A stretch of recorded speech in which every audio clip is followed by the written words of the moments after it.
बहुत समय पहले एक नदी के किनारे बसा था सुरगांव। यह गांव बाहर से बहुत समृद्ध दिखता था।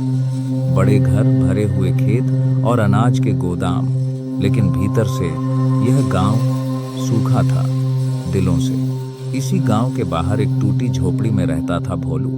न जमीन, न परिवार, न कोई सहारा।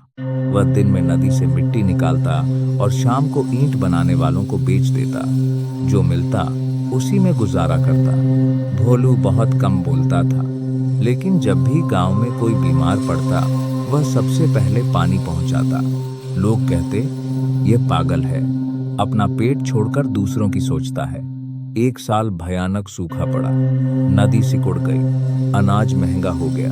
गांव के अमीरों ने अपने गोदाम बंद कर लिए। एक रात भोलू ने देखा, नदी किनारे एक बूढ़ी औरत बेसुध पड़ी है। वह भूख से मर रही थी। भोलू के पास सिर्फ एक ही रोटी थी। उसने बिना सोचे वह रोटी उसे दे दी।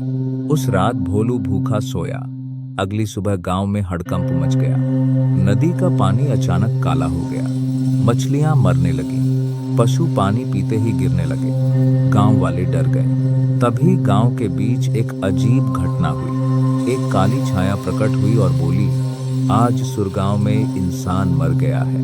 लोग कांप उठे। सरपंच बोला, कौन मरा? हमें तो कोई खबर नहीं मिली। छाया बोली, वह इंसान नहीं मरा जिसका शरीर था, वह इंसान मरा है जो दिल में था। छाया ने सबको नदी की ओर चलने को कहा। वहां उन्होंने देखा, भोलू जमीन पर पड़ा था। उसकी सांसें चल रही थीं, लेकिन शरीर ठंडा पड़ चुका था। छाया बोली, इसने अपनी आखिरी रोटी देकर इंसानियत बचाई और तुम सब ने उसे मरने दिया। लोगों के सिर झुक गए। छाया ने कहा, नदी आज फैसला लेगी। अगर गांव का हर घर एक दिन किसी भूखे को खाना देगा तो नदी फिर से जीवित होगी, वरना यह गांव खत्म हो जाएगा। अगली सुबह गांव बदला हुआ था। अमीरों ने गोदाम खोले, लोगों ने अनाज बांटना शुरू किया।